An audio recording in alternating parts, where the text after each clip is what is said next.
Syederalon Wali Kota Lok Semawe Dr. Sayuti Abu Bakar melakukan inspeksi mendadak terhadap sejumlah bangunan penangkaran sarang burung walet yang tidak memiliki izin resmi di beberapa lokasi di Kota Lok Semawe pada Sabtu 3 Mei 2025.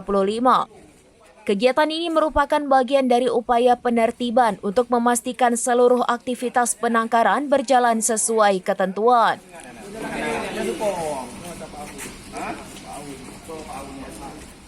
Sayuti Abu Bakar didampingi oleh Satuan Polisi Pamong Praja, Dinas Penanaman Modal dan Pelayanan Terpadu Satu Pintu, Badan Pengelolaan Keuangan Daerah, Dinas Pekerjaan Umum dan Perumahan Rakyat, serta perangkat kampung setempat.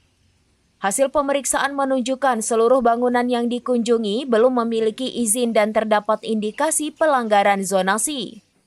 Sebagai tindakan tegas, tim Satpol PP melakukan penyegelan di beberapa lokasi, termasuk kawasan Hotel Raja Wali, belakang Hotel Sydney, Toko Bunga Tanjung, serta sejumlah toko di Jalan Perdagangan dan Jalan Los. Sayuti Abu Bakar menegaskan bahwa sidak ini bertujuan memastikan aktivitas ekonomi berjalan sesuai regulasi. Pemerintah kota tidak anti investasi, tetapi menekankan pentingnya kepatuhan terhadap perizinan dan zonasi. Ia telah memerintahkan Satpol PP untuk mengirim surat kepada pemilik bangunan agar segera mengurus perizinan. Para pemilik bangunan bersikap kooperatif selama penyegelan dan menyatakan kesediaan mengikuti proses penertiban.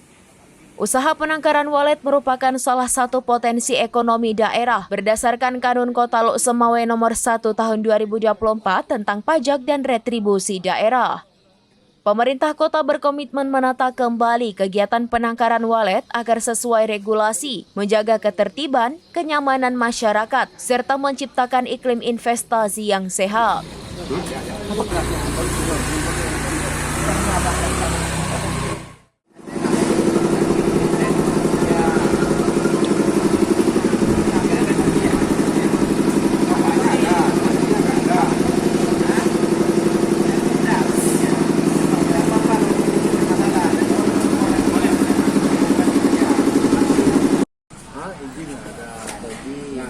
Terus kontribusi dulu semuanya apa? Saya?